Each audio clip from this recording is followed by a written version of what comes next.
I don't have to worry about my future tax rates because my income will go down in retirement, right?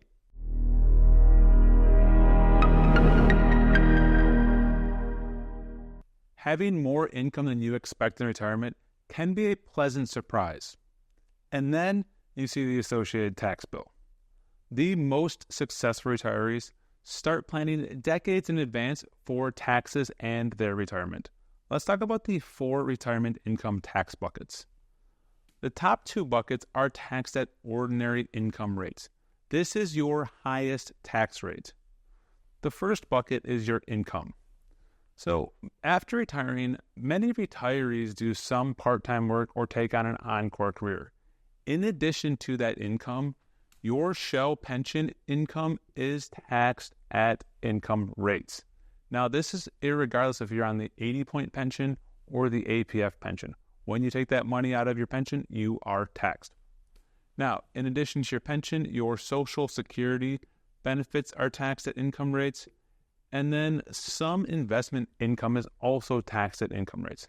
Most commonly, you see this with taxable bond income.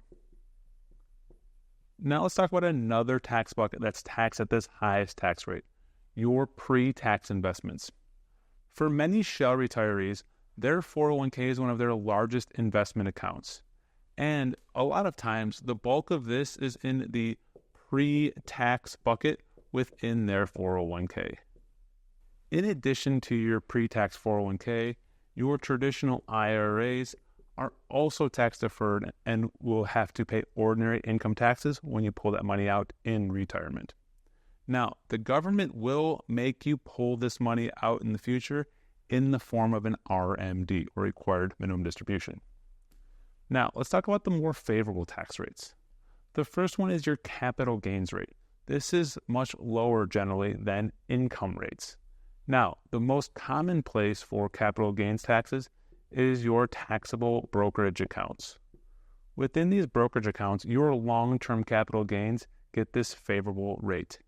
In addition to capital gains from when you sell, your qualified dividends are also taxed at a favorable capital gains rate. Now, lastly, let's talk about my favorite tax bucket, the tax-free bucket. Pretty much all retirees at some point or another will need some lump sum of money. Hopefully, this is for something fun, like buying a boat. However, unfortunately, a lot of times it's for something less fun, like health expenses. Whatever the cause is, by having tax flexibility and having a tax-free bucket, you can get access to your money without getting killed in taxes. Now, one of the most common sources to fill up this tax-free bucket are your Roth accounts. This includes your Roth 401k and your Roth IRA. These grow tax-free and can be pulled out tax-free in retirement. In addition to your Roth account, if you have a health savings account, you can pull money out of this tax-free for health expenses. And lastly, if you're paying for college, maybe be for your children or grandchildren, you can use a 529 for qualified college expenses. Now, let's talk about John. John has spent decades working at Shell, and John is retiring after a phenomenal career. He has done an excellent job saving, and John's leaving with his pension, and he has $3 million in his pre-tax 401k. Now, John should be really proud of all his hard work and decades of investing. However, John's not going to be too happy when he starts taking money out of his 401k and he realizes that $3 million is effectively more like a $2 million balance and a $1 million IOU to the government.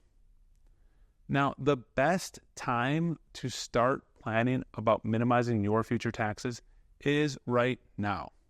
I'm going to say that again.